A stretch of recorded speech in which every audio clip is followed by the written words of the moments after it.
ariko ndatangira shimira Imana ko mu bihe tunyuzemo bitari byoroshye Imana ishoboye kuduha kwihangana ndetse kadufasha no mu ijambo ryayo rihumuriza ritwereka ko ari yo nzira ya bose.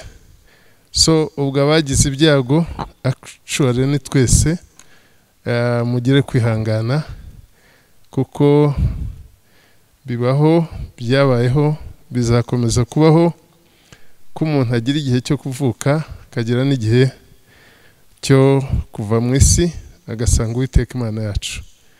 Ngira ngo icyo dushimira Imana kirusha ibindi nuko itorero wowe nanjye dufasha abatuye isi bose kugira ibihe byiza nyuma y'ubu bugingo bwa hano buruhije.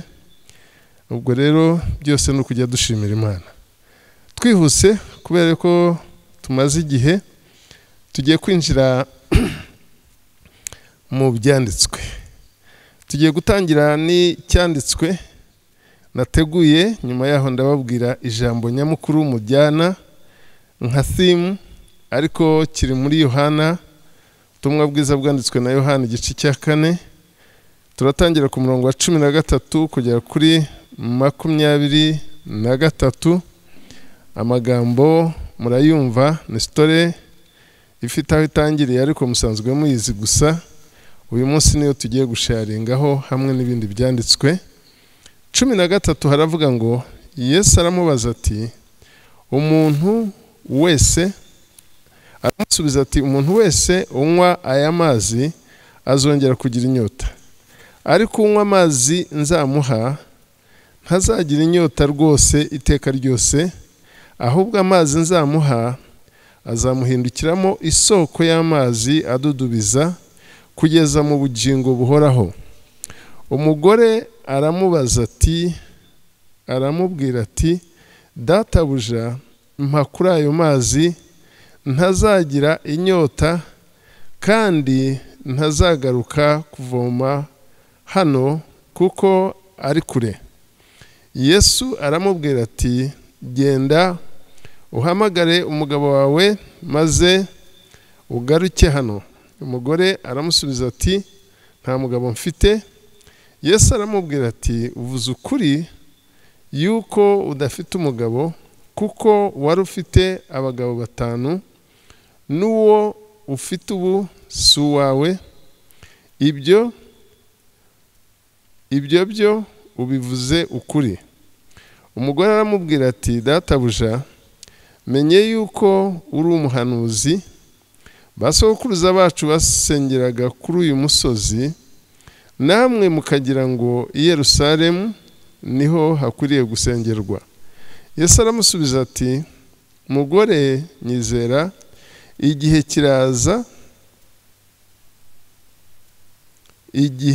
kizaza ubwo bazaba batagisengera data kuri uyu musozi cyangwa i Yerusalemu. Dore mwebweho musenga icyo mutazi, ariko twebwe dusenga ibyo tuzi, kuko agakiza kava mu Bayuda. Ariko igihe kiraje ndetse kirasohoye ubwo abasenga iby'ukuri basengera data mu mwuka no mu kuri, kuko data ashaka ko bene abo ari bo bamusenga. Imana ni umwuka, n'abayisenga bakwiriye kuyisengera mu mwuka no mu kuri. Amen. Ijambo ry'Imana hano riratugezaho inkuru yabaye hagati y'umugore w'umusamariyakazi ahuye na Yesu. Ijambo nyamukuru nahisemo wakomeza kugenda ushakira mu byanditswe ndi bugende nsoma, ni rijyanye n'iki cyifuzo, aho yumvise Yesu amubwira ngo afite amazi atanga, aravuga ati data, mpa kuri ayo mazi. Ni agace k'umurongo wa 15 muri iki gice cya 4. Ati data, mpa kuri ayo mazi. Asaba ayo mazi, ntabwo inishare yarazi amazi asaba ayariyo, kuko yaravuze ati rwose numara kuyampa uru rugendo rwajyaga runzana aha kuvoma nzaba ndukize. Ubwo urumva nyine yavugaga iby'amazi avomwa n'ayaterekwa bityo mbese n'ayateka n'ibindi nk'ibyo. Ariko Yesu mu mvugo ye ntago yavugaga aganisha kuri aya mazi asanzwe, kuko nta n'iriba yari afite, ariko nyine amazi yavugaga turagenda tuyabona mu byanditswe bitandukanye kugira ngo dukomeze gusobanukirwa aka gakiza twahawe. Yesu ashimwe cyane. Ni ukuri uvuye ku murongo wa 11 haruguru aho nasimbutse haravuga ngo databuja ko udafite icyo uvomesha ni irihe riba ari rirerire ni uvomesha n'iriba rikaba ari rirerire, none se ayo mazi y'ubugingo wayakura he? Haleluya. Urumva nyine amazi Yesu yavugaga ni y'amazi adafite iriba, ni y'amazi azagera kuri buri muntu wese. Yesu ashimwe cyane. Iyo ukurikiranye usanga ngo ayo mazi azamara inyota kugeza ku bugingo buhoraho, cyangwa ni ukuvuga ngo azamara inyota ibihe byose byo kubaho kwacu. Haleluya. Ndifuriza buri muntu wese kugira ngo ayo mazi n'izo nyota ajya asezerera uyamenye uyu munsi, kandi iyo nyota uyisezereho uyu munsi, kuko ni zimwe muri za nyota zijya zituma tuva mu nzira cyangwa tuyigwamo. Muri buka abana b'Isirayeli igihe kigeze batewe n'inyota ngo byababereye ikibazo, muri buhasome ndi bubahe icyanditswe, hanyuma bamwe bananirwa no kugera mu gihugu cy'isezerano. Ariko twebwe dufite umugisha kuko dusoma Bibiliya tugasobanukirwa, twarangiza tukayanywa, twarangiza tukarangiza urugendo.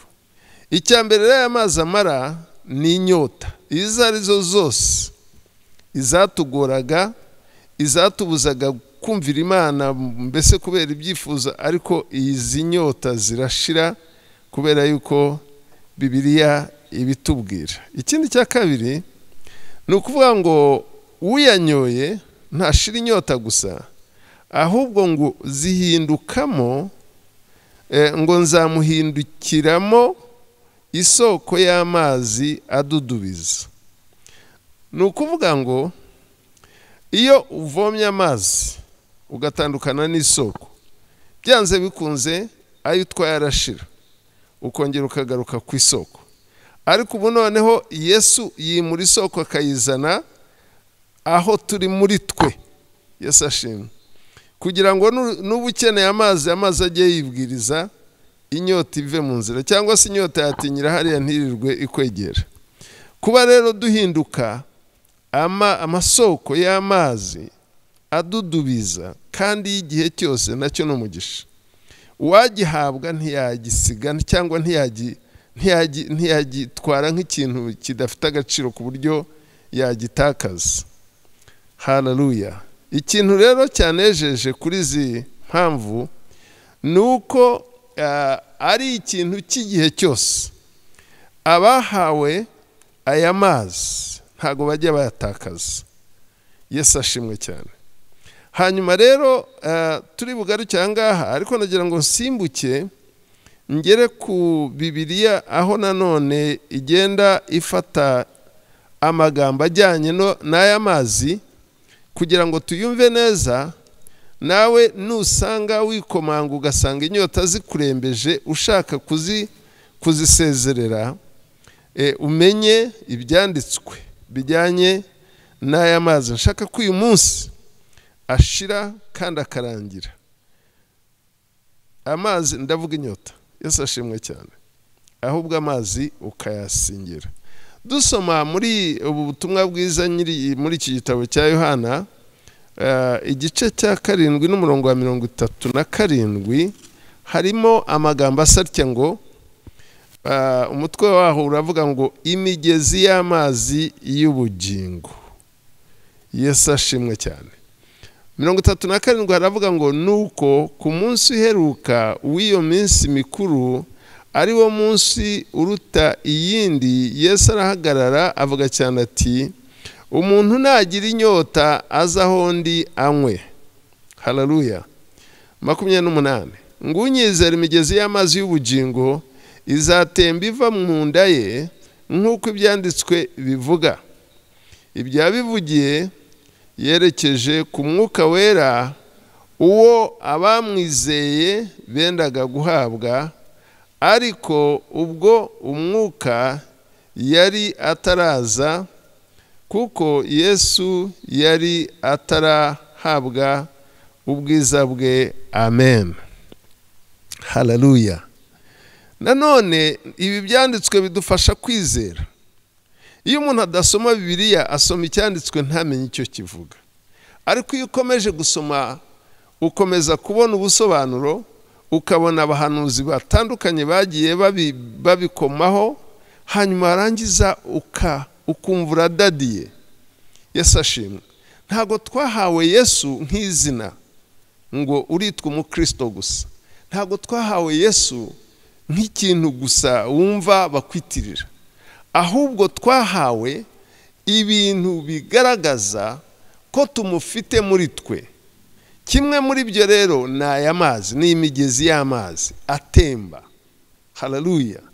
Reka mbabwire, nta byago nko kugira umuntu udafite iyi migezi, kugira ngo mbese abamubona basange yarakamye, n'isoko yakamye itagivamo ikintu kimara inyota. Ntuzibeshye ngo ugiye kuvuga ubutumwa buzaba bufite icyo bufashaho umuntu, keretse n'ubufite Yesu muri wo urekura iriya migezi ibamo ikatubamo, kuko yavuze ngo azaduhindura amasoko.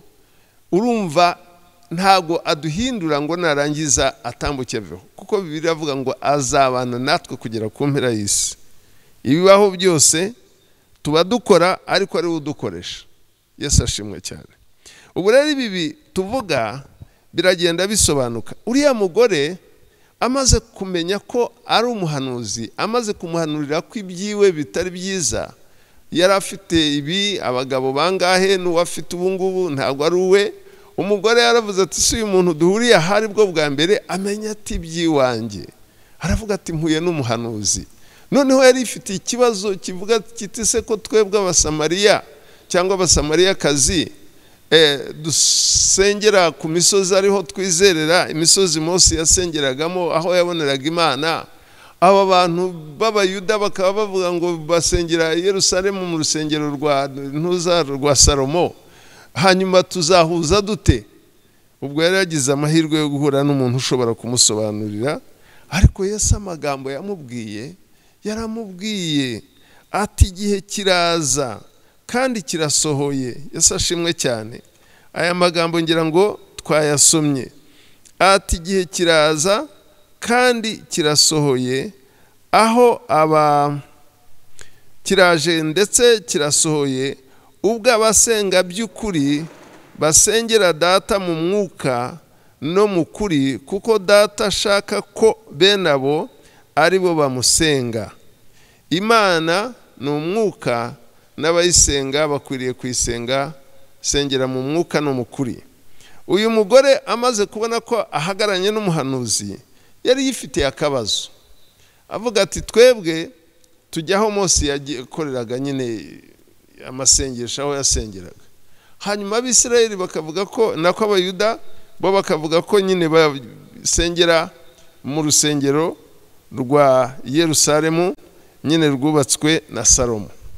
Ikibazo rero Yesu ko yagisobanuye, ikintu nenda guhighlightinga ni iri jambo ry'umwuka, ko Imana bishaka mu buryo bwo gusenga cyangwa kuyegera cyangwa kugendana nabo, ni abantu basenga mu mwuka ndetse no mu kuri, kuko ngo bene abo ari bo Imana ishaka cyangwa ni nabo yishimira. Mvuga aya magambo ndagira ngo nshimire Imana shimira Imana ku bintu tugiye duhura nabyo. Agakiza tugeza ku bantu kaza gafitiye imigezi, kaza kamara inyota, kaza kamara n'ibindi byose, inyota zose zibaho. Ejo iminsi ishize nyine ngira ngo ne cyumweru duteye umugongo, nibwo twari mu bihe byo guherekeza umugaragu w'Imana Pastor Faustin, ariko nicaye numvise amagambo, mbonye ibintu Imana imukoresheje nyuma y'agakiza, nibutse ahantu yavuye, ahantu hari haramusenyeye, atakigira umugore, atakigira abana kandi yarababyaye, ariko bitewe n'imigozi n'ibintu Satani zigakubita mu bantu bishibuka ku mayoga menshi n'ibindi nk'ibyo, sanga ubu butumwa n'imigezi koko kandi mara inyota. Ubwo amaze gukizwa muri iyo myaka ya 80 yahise ashira inyota, Yesu amumara inyota. Ijambo yumvise nta bintu ryari riho bisakuza, nta n'ubuhanuzi bwamushyize iruhande ngo wowe Imana iragukije uyu munsi, yakiriye agakiza nk'abandi. Ijambo ry'Imana riragenda rikora ibyo rikora mu buzima bw'abantu baryakiriye.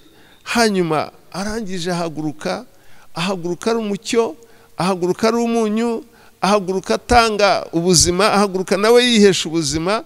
Ariko icyo nshimira Imana nuko urugendo twasanze yagenze, aho yanyuraga hose yagendaga yera imbuto zo gukiranuka, asoza neza, atambuka nk'abakiranutsi bose bavuye hano ku isi, bashimwa n'Imana, bashimwa n'abantu. Iki kintu rero twumva ntabwo ari ikintu gitoya. Yesu ashimwe cyane. Ntabwo uzibeshya ngo urasenga mu mwuka utarahuye nawe, utaramuhawe. Kuko Bibiliya iyo ivuga abantu bakiriye Kristo, ivuga ko abamwakiriye bose bahabwa iyi mpano y'umwuka. Niko ibyakozwe n'intumwa igice ngira ngo ni cya 2, Petero yigisha, bamubajije bati se twakora iki? Arababwira ati mwihane buri umwe wese kugira ngo mubabarirwe ibyaha, hanyuma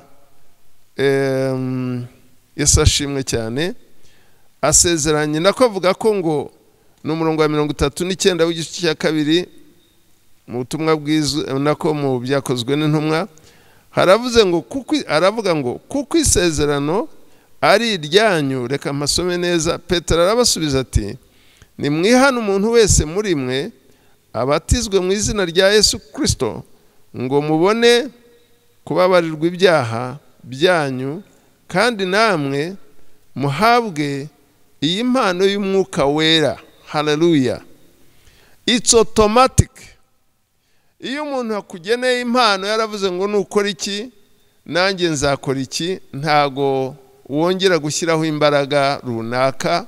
Imana y'ubwayo iraza, kandi niyitinze ugasaba ibona uri umukandida ukwiriye guhabwa umwuka wera. Watangira rero akaba ari bwo nyine usenga ibintu bigera ku Mana, kuko Bibiliya ivuze ngo Imana ni umwuka, ngo n'abayisenga bakwiriye kwisenga mu mwuka no mu kuri. Aho nushaka gufasha umukristo wa mupasteri we, jya umenya ahantu mugeza. Nubona yihannye neza, ujye ubona anabatizwa mu mwuka, abona umwuka wera, akora ibyo umwuka ajya akoresha abantu bamaze kumwakira, kugira ngo abarwe mu bashimwa. Nibyo rero mvuga ngo Imana twarabibonye ejo bundi ahaduherekeza umugaragu w'Imana, twabonye ibitangaza byakozwe aho yagiye, abakiza amadayimoni, ingumba zabyaye hirya no hino, n'abantu benshi yafashije, nawe umwuka amukoresha kugira ngo ibintu ejo bundi twamurikiwe abigeze ku mwami Yesu. Kuko ibyo yakoze numva ari Imana yabikesha nako yabikoreraga. Rero iki ni ikintu kijyanye n'uriya kira cyifuzo cy'uriya mu mama aho yavuze ati rero ayo mazi ndayakeneye yampe nanjye nyabone mbone n'ibigenderaho ntazongera no kujya ngaruka inaha ngaha. Ariko ntago yarazi icyo asaba cyane, gusa Imana igomba kuba yaramufashije akakibona neza akakimenya. Nashimye ko hari icyanditswe nkuze kubasomera nanone gishimangira aya amazi atangira mu itorero, ndavuga ari amazi Yesu yavuze ngo arayatanga. Yatangiriye mu itorero ryo mu butayu, mu Bakorinto ba mbere igice cya 10 n'umurongo wa mbere kugera ku wa 4.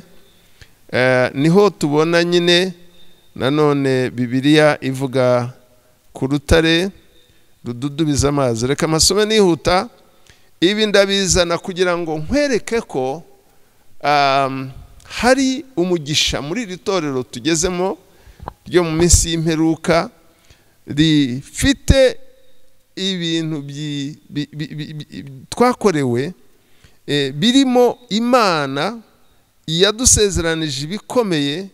Ni ukuri iyo mbona abantu bagwa nsanga batarageze kuri uru rwego. Yesu ashimwe cyane. Nsanga inyota zibabata zikabakura zikabagarura Misiri, za zindi z'ubutunguru, za zindi z'amazi, ari uko nta migezi barashyikira, nta mwuka barabona kugira ngo utsembeho inyota iyo ari yo yose. Ariko reka mbereke itorero ryo mu butayu ko naryo ryari rifite isezerano. Igice cya 10 muri ibyakozwe nako mu Bakorinto ba mbere, umurongo wa mbere uravuga ngo bene data, sinshaka ko mutamenya yuko basogokuruza bose bari munsi ya cya gicu, kandi yuko bose baciye mu nyanja yigabanije, bose bakabatirizwa muri icyo gicu no muri iyo nyanja gutegekwa na Mose, kubatizwa gutegekwa na Mose. Bose bagasangira bya byo kurya byo mu mwuka na bya byo kurya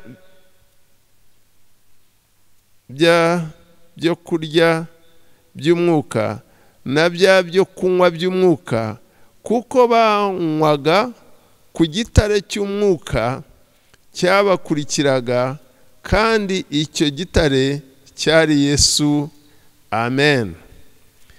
Umurongo wa 5 uravuga ngo ariko benshi muri bo Imana ntiyabashimye, nicyo cyatumye barimbukira mu butayu.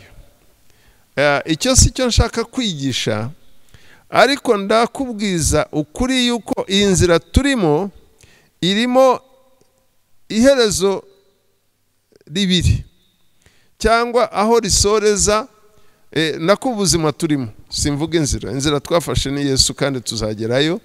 Ariko ndagira ngo nkubwire ngo waba warahagurutse Misiri, waba waranyuze mu nyanja iriya yigabanyije, ukabatizwa n'umubatizo wabayeho mu gihe cya Mose, hari ibigusaba rero bijyanye no kuvuga ngo iyo umaze kumenya icyo Imana yashyizeho kugira ngo kitazakubera ikibazo muri iyi nzira, uragifata cyangwa ukagishaka ukakigundira, ukamenya ngo iyi migezi y'amazi y'ubugingo ntabwo ari imigezi gusa twumva, ahubwo imara inyota, ahubwo ikiza indwara, ahubwo izana ubuzima buzira umuze. Yesu ashimwe cyane. Aya magambo nyavuga rero kugira ngo kubera igihe twatakaje igihe, mbageze ku migezi nanone ivugwa mu isezerano rya kera, mu gitabo cya Ezekeri nawe yavuze ku mugezi. Ezekeri igice cya 37 ngira ngo kandebe mpagere. Hanyuma nanone avuga ibintu bijyanye n'umugezi uva hera h'Imana. Haleluya. Nukuvuga rero ngo ikintu abahanuzi bavuze bagasubiramo, kandi Bibiliya ikakivuga ikagishimangira, ni ikintu ugomba kurwana singira kugira ngo agakiza kawe ejo katazahura n'ibibazo udashobora kumanaginga. Ariko nta kimana itakoze. Imana yadufashije kugira ibizadutabara, hanyuma ubwo igisigaye wowe ni guhagarara ushikamye, noneho Imana ikakwambutsa ibigeragezo biba muri iki gihe turimo bitoroshye bikomeye, hanyuma tukabona twinjira aho Imana yaduteguriye. Yesu ashimwe. Ni Ezekeri igice cya 37,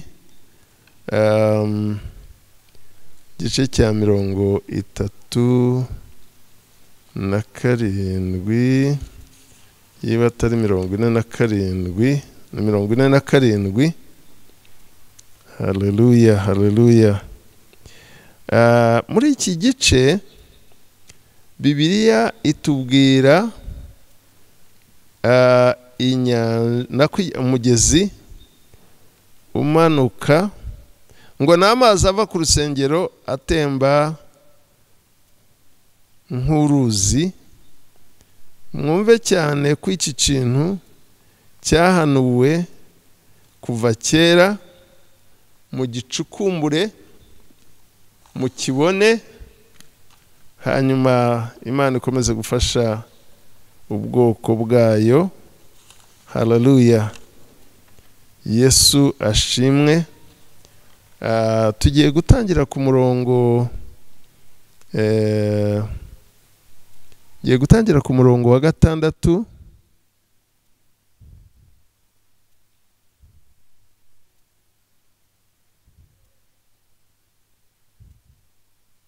Uwa 8 haravuga ngo, maze arababwira ati, aya mazi atemba aganira iburasirazuba azagera muri Arabu, kandi agere no mu nyanja. Nagera mu nyanja, amazi yo muri yo azakira. Muce akarongo ko ayo mazi nagera muri icyo kiyaga hazabaho gukira. Ni ukuvuga iyo bavuga gukira baba bavuga ngo ibyaruraga, icyabihaga, kuko inyanja buriya zibamo umunyu mwinshi, ako kanya zihindura isura zigakira. Haleluya. Umurongo ukurikiye ngo, kandi ikizima cyose kiri mu mazi ayo uwo mugezi utemberamo yose kizabaho. Mugende mucekinga utwo signs, ngo hazabamo n'amafi menshi cyane, kuko amazi yaho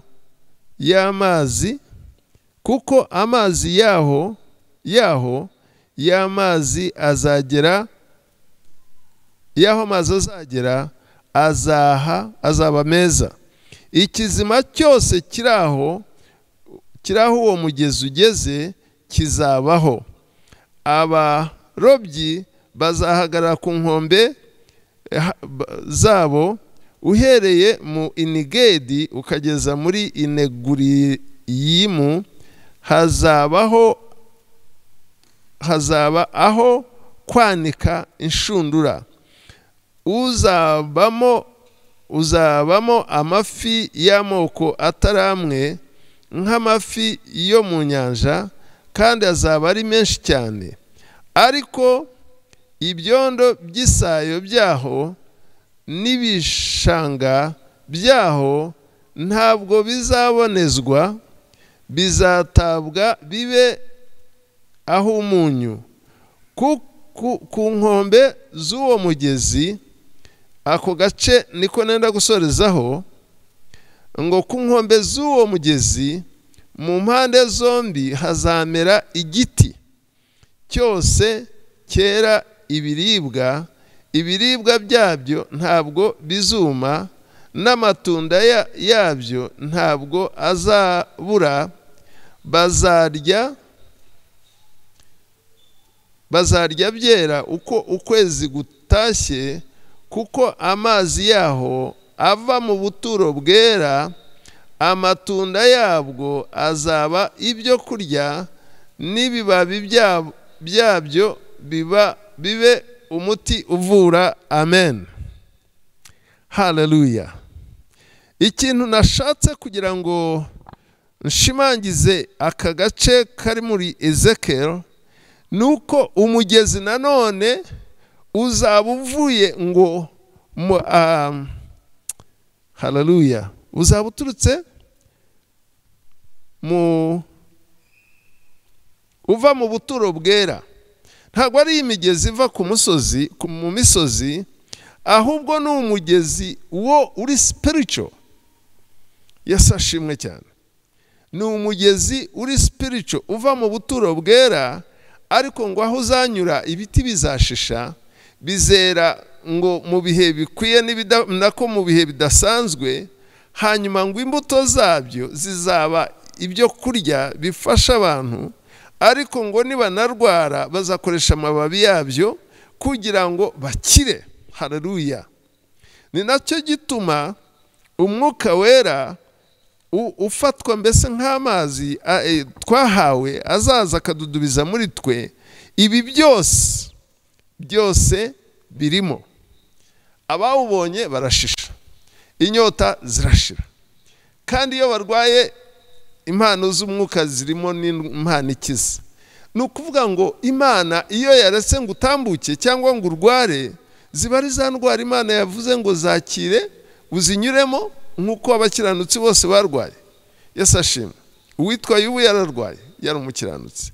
Uwitwa nabavuga na Lazaro yararwaye, nawe yitaba Imana nubwo yazutse, ariko yarongeye aragenda. Icyamutwaye ku nshuro ya kabiri ntago Bibiliya kivuga. Ariko mbabwiza ukuri, twagize amahirwe, twahawe umwuka wera w'isezerano, atubera amazi amara inyota, ndetse ahinduka amasoko. Yesu ashimwe cyane. Hari urugero nibuka neza rw'Abashinwa, ngira ngo niho rwavuye, ngo ushatse kugira ngo usabe, mu mwanya wo gusaba ifi wasaba urushundura cyangwa indobane, kugira ngo nawe wigiraho ugira ute aho uroba. Noneho kuko baguha isamaki gashira, noneho warangiza ugasigara wongera kujya gushaka abo bantu ngo baguhe, bageraho ndetse bakarambirwa. Icyo bita dona fatigue, cyangwa gufasha warangiza ukageraho urambirwa, ikibazo cyanze gukemuka.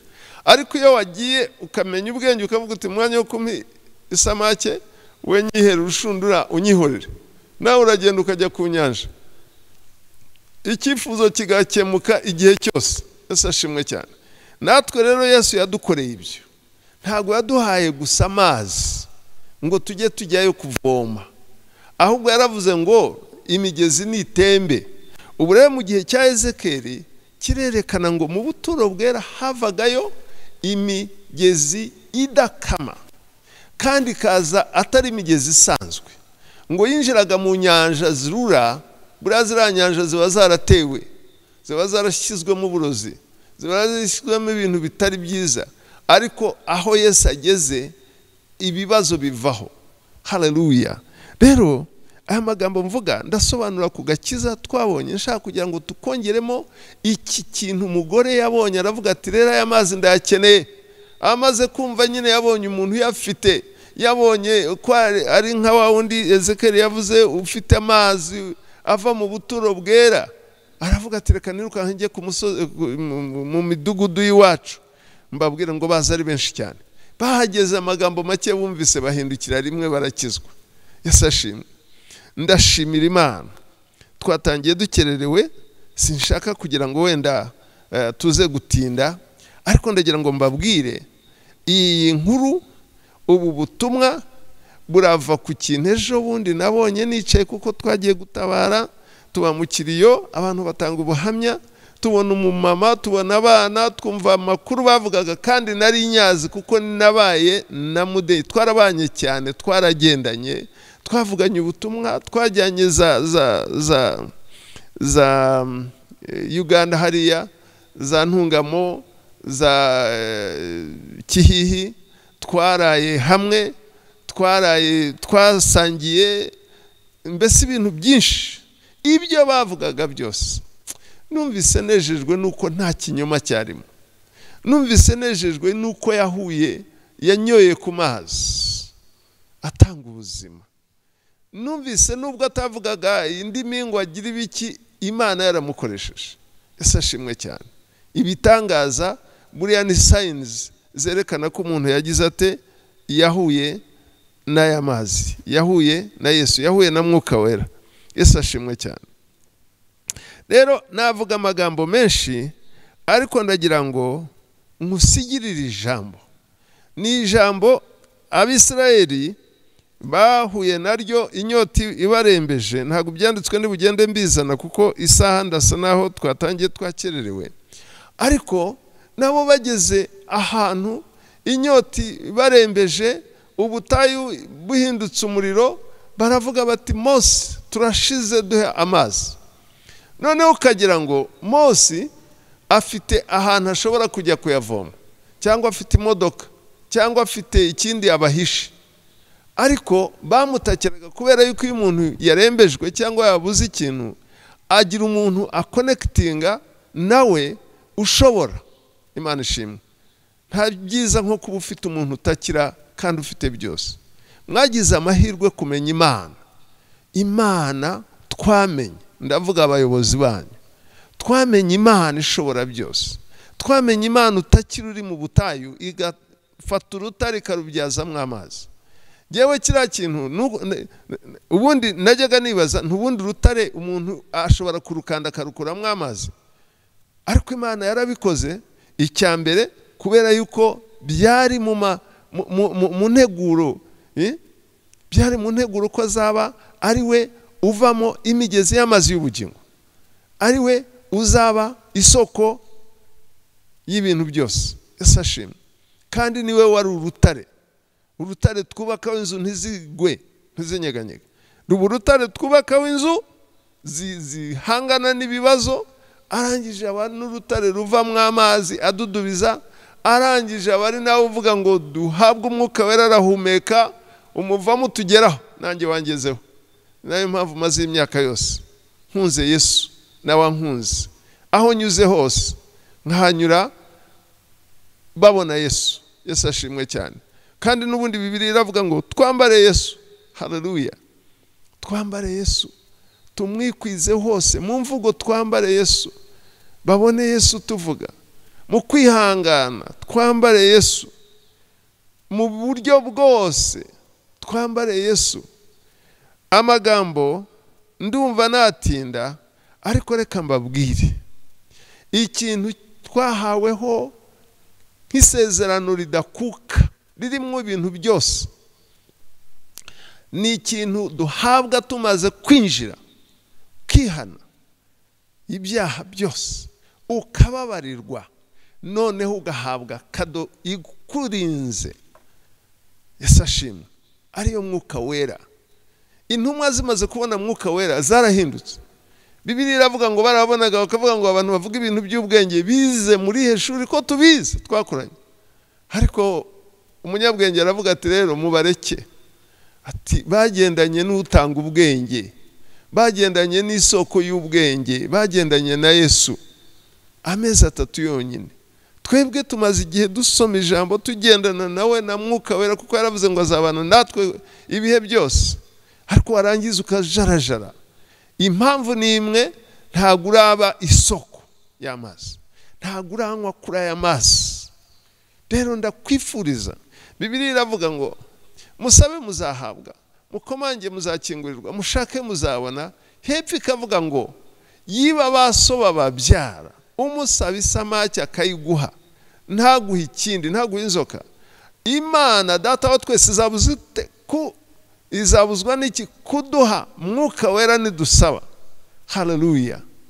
mwuka wera ntabwo Imana ifite ikindi mugeneye, ntabwo ikindi nta cyenda kumukoresha, nta n'ikindi, kuko mu ijuru harihagije, ubwiza bw'Imana burihagije, twebwe twe dukeneye icyo yasezeranije. Rero uri candidate. Ikintu wenda ushobora kuvuga ngo gishobora kuba cyakwitambika ni nk'ibyaha, ariko ibyaha bikurwaho no kwihana. Twihana. Yesu ashimwe cyane. Abatambutse neza ni umugaragu w'Imana bita Mudenge. Mudenge yarihaniye, naramwatuje, maze kumwatuza aratura ibyaciyeho umurongo, arabisezerera, arangije Imana imugirira neza, agirira akamaro mu buzima bwe, agirira akamaro umuryango we, imirimo yari yaratakaye agaruka yarayikora. Urumva Satani irakuzingazinga, yabanje kujya mu Gisenyi, anywa amarwa yaho, abaceyamani waho, noneho ibihe bimurembeje bimunaniye, atangiye kumera nabi, ibintu byangiritse, arataha ajya mu cyaro. Agiye mu cyaro niho agakiza kamusanze, kubera yuko Imana yamutoranyije mu bantu izakoresha. Nezerewe nanjye Imana igira neza rwose, izaduhe gusoza uru rugendo duherekejwe n'inkuru nziza nka ziriya cyangwa ubuhamya.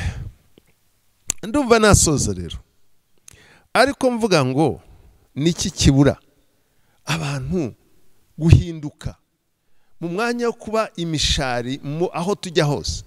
Hari abantu bafite ubuzima busharira, abantu ajya ahantu gatoya mu kanya gatoya ugasanga baragenda bavuga yateje abantu ibibazo byo kuvuga menshi. Kuki abantu batanywa kuri aya mazi barangiza bakavamo imigezi gusa y'ubwiza? Impano z'umwuka murazizi, kimwe muri zo ni urukundo, kwihangana, kubabarira, guhinduka, kuba icyaremwe gishya n'ibindi nk'ibyo. Ntabwo ndi bubigarukemo, Yesu ashimwe cyane. Ariko igikuru nenda kugukundisha ni ukuba umucyo, ukaba n'umunyu w'isi aho ugiye, mu itorero n'ahandi. Urumva ariya mazi yaramanukaga yagera mu biti bigashisha bikera inshuro nyinshi, ngo buri kwezi barasaruraga.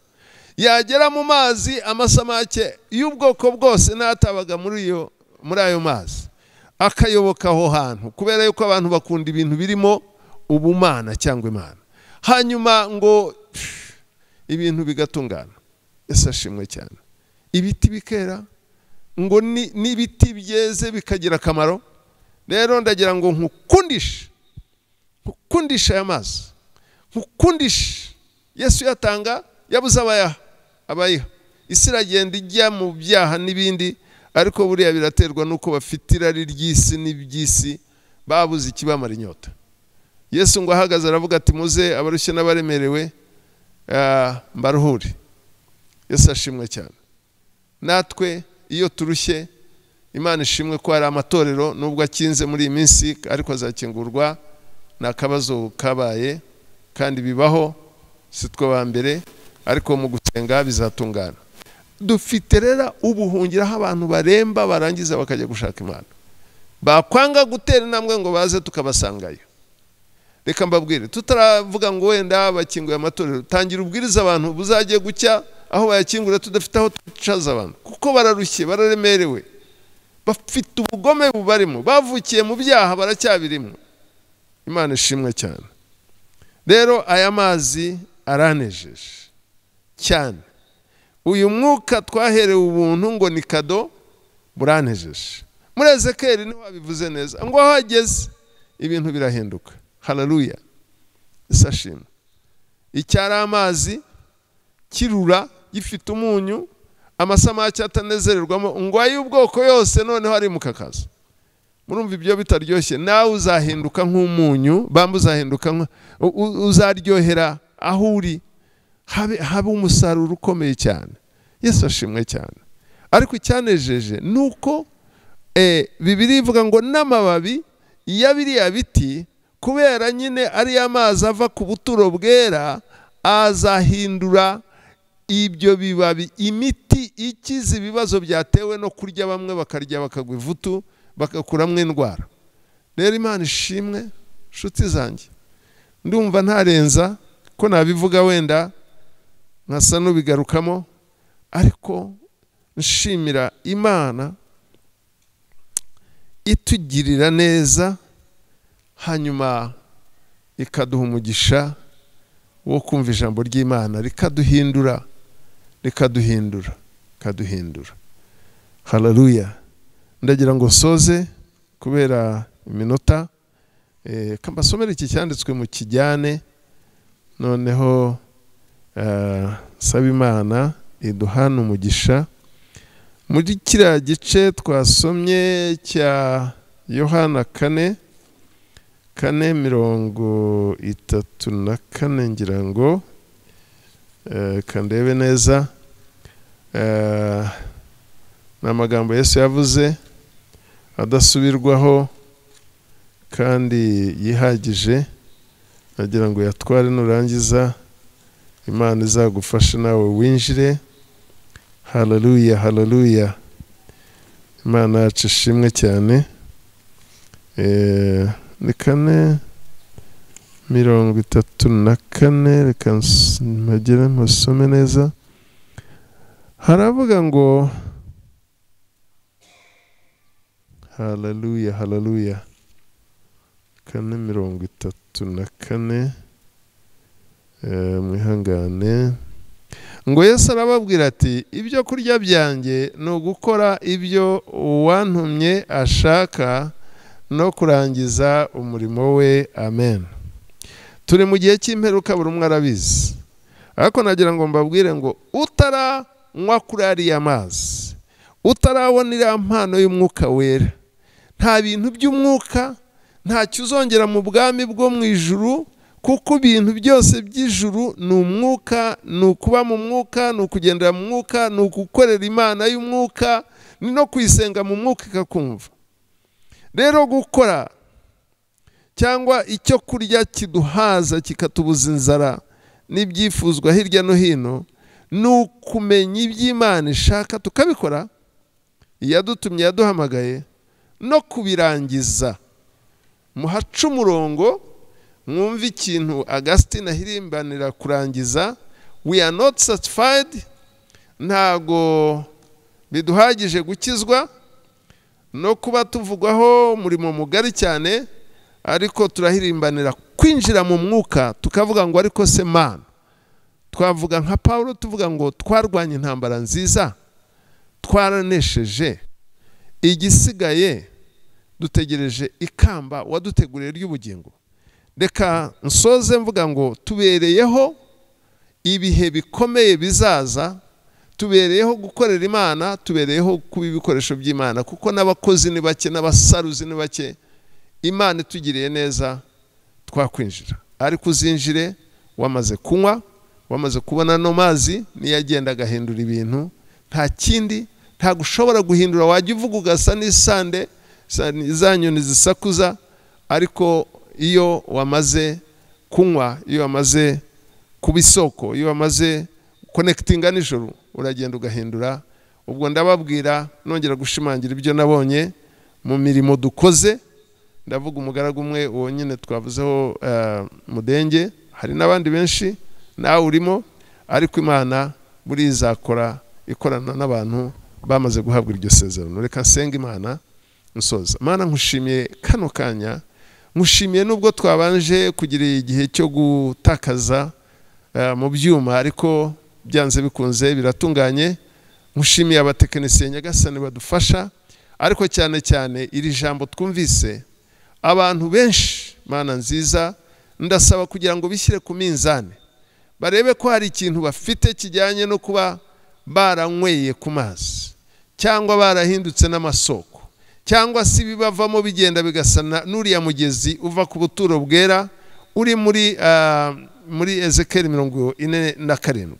Mana, ibi byose bivugwa turabibona, tubibona mu byakozwe n'intumwa, abantu barakorwagaho n'umwuka wera, bakagenda bagahindura ibihugu ndetse bakabyubika, ndetse n'abantu bakavuga bati abantu ko bamazeho ibintu, bakuyeho ubwenge.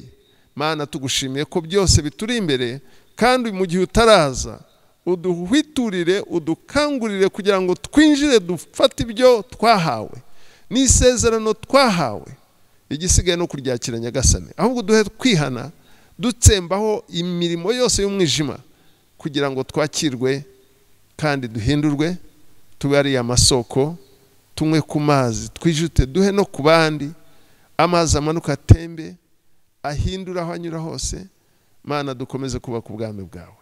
Rero nk'uko Yesu yavuze ngo ibyo kurya bye ni ukumenya ibyo wamutumye ashaka, imirimo ye akayikora ndetse akayisoza. Natwe duhe iri jambo kugira ngo ribe ku mutima wacu, kuko ibihe dufite ni bikeya. Mana, ushimirwe, uhabura umwe umugisha, uha umugisha abantu batanze amaturo kugira ngo babone byinshi, bazongere bagubwe neza kandi bakomeze kuwukorera.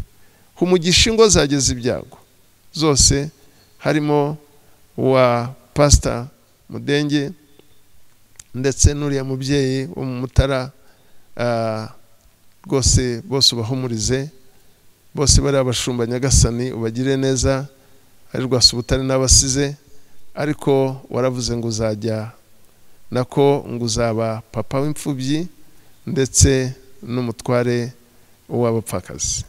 Mana rero ababyizera birabafasha. Nongeye kukwereka igihugu cyacu, nongeye kukwereka amatorero agikinzwe, ukomeze kugira neza igihugu cyacu kugira ngo ibyo dukora bikomeze biguhesha icyubahiro. Rero dusabiye ababikoraho kugira ngo bayoborwe nawe. Icyubahiro kibi cya Mwami, tugira neza, dufasha mu izina rya Kristo Yesu umukiza wacu. Amen.